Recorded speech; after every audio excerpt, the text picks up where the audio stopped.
Thank you for watching. Hello, this is Yon Mokurum.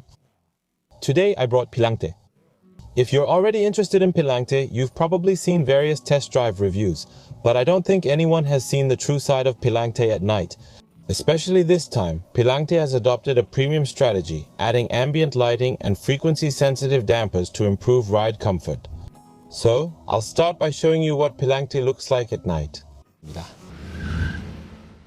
Pillant's ambient lighting. You've only seen it during the day. Alright, let me give you a proper look. This is what it's like sitting in the second row. It feels much more luxurious, doesn't it? This is behind the driver's seat. First, in the second row, you can see ambient lighting like diamonds behind the headrests. It changes to various colors like this. It's really amazing, isn't it? Likewise, it looks like a diamond behind the passenger seat as well. Especially, you rarely see this kind of detail in this spot, so it feels unique. It's also nice that it can draw attention like this during dark hours. Another is in the second row. It's right by the door pocket. Looking at it like this, it really feels brilliant. It can be changed to various colors. It feels different, more than you might expect. It gets darker. Now let's get going. Actually, I like test driving at night. There's a reason for that. When you test drive at night, the roads get quieter and everything around you gets quieter too. So during the day, it's noisy outside and the cars are loud too, so sometimes it's hard to really get a feel for the car's characteristics. But at night, you can hear the surrounding noises much better. Let me show you what the Pillant looks like at night. We first met the Gran Koleos 2.5 years ago, right? Back then, my first impression of the Gran Koleos was really good. Actually, rather than just liking it, I was really surprised. Wow, was there a car like this? Because until then, when I thought of SUVs, they were always tall, and because of that height, the cars would wobble and often look unstable. But when I first met the Gran Koleos, I thought, wow, is this really an SUV? The way it moved was really impressive, almost like driving a European-made SUV. The European brand cars we usually think of start at least 80 million won and go up to nearly 100 million won. So I thought they were on a whole different level, but the Gran Koleos is a car that starts in the 30 million won range. Wow, so there's a car in the 30 million won range that moves like this. That was really shocking to me. And the second thing was the noise cancellation feature. With the Gran Koleos, you could choose it depending on the trim. And in the case of the Pillant, it comes standard, but there were almost no mid-size cars that offered noise cancellation. Among domestic cars, Genesis has it. And in Hyundai Motor Group and Kia, only the flagship models offer noise cancellation. In short, it means you either have to drive the top model among mainstream cars or go for a premium brand like Genesis, but the Gran Koleos and Pillant are mainstream cars. So they provide a quiet interior space. For me, just these two features were really refreshing. So, what's different about the Pillant? The Pillant now comes with a frequency-sensitive damper. Recently, I went to Gyeongju to test drive it. Usually, the test drive courses provided by manufacturers offer good conditions. In most cases, they're on smooth highways, so you can't really get to know the characteristics of the tires, and it's also hard to fully experience the car's performance. On the other hand, this time in Gyeongju, the course included not only highways and national roads, but also a winding course. Including a winding course? Wow, that's impressive. Usually in Korea, only high-performance cars like the N series get a winding course, but this is an SUV. Compared to the Gran Koleos, the Pillant, its overall height is a bit lower, but actually this one is more of a crossover disguised as an SUV. I think that's how we should describe it. Putting it on a winding course means they're confident in its driving feel. So what I was curious about was the performance of the frequency-sensitive damper. People often think a frequency-sensitive damper sounds complicated, but the suspension's firmness actually changes depending on the road surface conditions. It's similar to how we talk about low, mid, and high frequencies when listening to music. Even on the road, the feedback you get from the surface can be divided into low, mid, and high frequencies, and you just need to understand the characteristics of each. When we're driving, the biggest shocks usually come from speed bumps. Especially in urban areas, speed bumps are often the most unpleasant part of the ride. In these situations, the damper becomes stiffer. That's what it means to be stiff. We usually refer to shock absorbers as shoba. If you imagine the shock absorber as a syringe, there's a front part, and when you pull it all the way back, a front tip forms. If you block the front and press down, it won't go in easily. A strong impact is like blocking the tip of a syringe and pressing down. What effect does this have when you go over a speed bump, when you hit something with a thud, or in situations like cornering? And when I'm driving fast and an obstacle appears in front of me, so I have to brake suddenly, or on the other hand, when I accelerate quickly, try to picture what the car looks like in those moments. The car stands like this, and the front end dips down. When you accelerate quickly, the nose lifts up, nose up, and when cornering, the shock absorber gets compressed. Basically, in all three of these situations, the car is compressed by a strong force. It's the same with speed bumps. You hit it, go up, and then come down. In these situations, the frequency-sensitive damper works. Inside the damper, the path where the oil flows is called a passage. This passage opens and closes, and in better dampers, there are various paths to adjust the damping pressure. The first place where you can feel the effect of the frequency-sensitive damper is at speed bumps. Right now, there are 2 speed bumps in a row in front of me. Alright, there are 2 pretty high speed bumps, one past 2 and then another one. 2.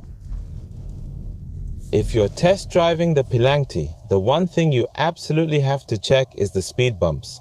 The ability to go over speed bumps has improved a lot. The previously released Gran Koleos and Pillant are both firm vehicles. This CMA platform has a suspension structure that enhances driving dynamics. Because of that, when it comes to midsize SUVs, the vehicle with the best driving feel was, needless to say, the Gran Koleos, and the Pillant, which was released after further improving the Gran Koleos CMA platform.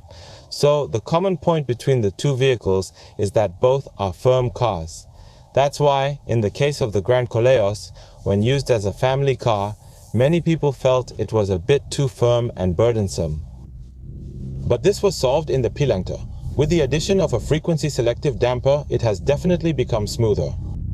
A big speed bump like this one right now. In the Gran Koleos, when the front wheels went over and then the rear wheels came down, there was a noticeable firmness that anyone could feel. So, many people felt it was a bit uncomfortable, but in the Pillant, it's definitely smoother. The ride comfort in the second row has become much softer. Another upgrade is that hitting something no longer makes a hollow thump. When there are bumps on the road or when you go over a speed bump like now, that's the impact sound you feel when the underside of the car hits the road. When we analyze the undercarriage of high-end vehicles, we can see aluminum alloy materials used in the lower arms connected to the wheels and the knuckle area. They either reinforce the aluminum material with other materials to make it stronger, or they include features that absorb and dissipate vibrations quickly. So, in luxury cars you could see these aluminum alloy materials, but the lower arm of the Pillant is not made of aluminum alloy. However, by choosing a more premium suspension, specifically Mando's high-end suspension with a frequency-sensitive damper, the ride comfort has improved and the damping noise itself has definitely become more distant. For example, with the Gran Koleos, it's like feeling the impact of a hammer hitting the wall right next to your house. While with the Pillant, it's more like feeling it through 2 walls, as if someone is hammering in the next room. The sensation is a bit different, so it feels more distant.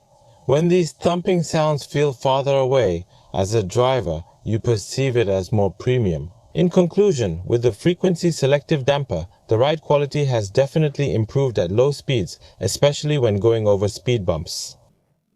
And how is it on the highway? Was it only improved at low speeds? On the highway, I think some people might notice the difference, while others might not. There's a reason for that. When you speed up and the road surface gets a bit bumpy, sensitive people might notice it, but it's not a dramatic difference in those bumpy situations. It smooths out those sharp parts a bit more. With the frequency-sensitive dampers, the ability to reduce the high-frequency vibrations coming up from the road at high speeds has improved. But this isn't something everyone can notice. If you test drive both the Pillant and the Gran Koleos at the same time and pay close attention, you'll realize, there really is a difference like this. In conclusion, with the frequency-sensitive dampers, even the firm Pillant has gained some smoothness, and you'll really notice the improvement when going over speed bumps at low speeds. And even at high speeds, if you pay close attention, you can definitely experience those sharp edges being noticeably softened. Currently, the road is rough and bumpy, but there's still a noticeable difference from the Gran Koleos. The headlamp, which plays the most important role at night, is now so effective that there's really no need to discuss whether it's good or bad. Today, most new vehicles have LED lights. Headlamp performance is also important in crash test evaluations. Let's go on to a darker road now. Alright, we're on a quiet road. I'll head into a dark area so you can see how bright Pillant's headlamps are. I've found a spot with no light now. It's actually a bit darker here than it looks on camera. If you look at the car right now, it's about this bright, and the brightness the driver feels is enough. You can see it like this, and not only the center but also the edges are bright enough. In some cars, the center is bright, but both sides around the edges are quite dark, so the difference can feel pretty big. But looking at it from inside right now, I think the visibility is more than sufficient. That's what I think. Now, we've come outside. When we come outside, take a look at how the headlamps work on this car. Over here, you can see the headlamps are long like this, just like on a Genesis vehicle. One long line, and inside here, there are two lines as well. This is what it looks like at night. The lamp is evenly lit all the way to the end, shining brightly. It seems to reach about 100 meters, and it's illuminating very well. Not only the center, but both sides are also well lit. This is what it looks like when you look back. It's illuminating really well, right? With this level of brightness, I think it's more than enough.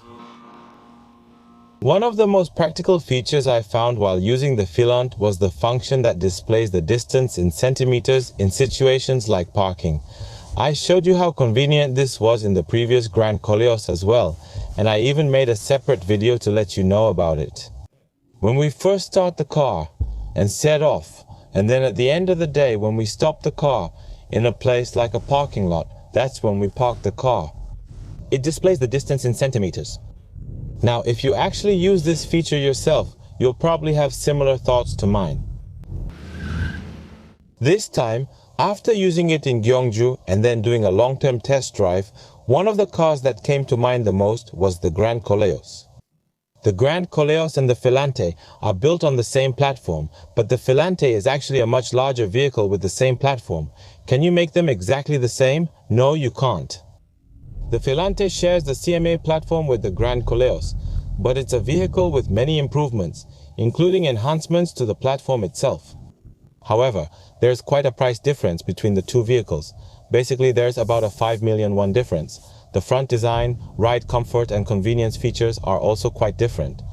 But on the other hand, when it comes to interior space, there's almost no difference between the two vehicles. When Korean consumers buy a car, the things they pay the most attention to are the size of the vehicle and the interior space. Since it's basically the same as Gran Koleos in terms of size, I personally find that a bit disappointing. If the Pillant had a third row, I think it could have made a clear difference. Personally, that's a bit disappointing for me. And after trying out the Pillant, I think the car is really well made. Aside from the differences in the interior, wouldn't it have been better if more premium foreign tires like Michelin or Continental had been used, considering it's a much more luxurious vehicle? Now, even domestic mass market cars are coming with premium grade tires as standard, and honestly, when it comes to tires, the brand still matters. There's quite a difference. So I thought it would have been nice if the tires were a bit more high-end as well. Well, that's all for the video I prepared. Don't just rely on YouTube test drive reviews and assume they reflect your own opinion. Avoid that. You should definitely test drive them yourself, especially the Gran Koleos and the Pillant. If you test drive both and then make your choice, I think you won't regret your purchase. That's all for the video I prepared. I'll see you next time with an even better video. Thank you. If this was helpful, please give it a like. Subscribe and turn on notifications to get accurate new car information quickly. Thank you.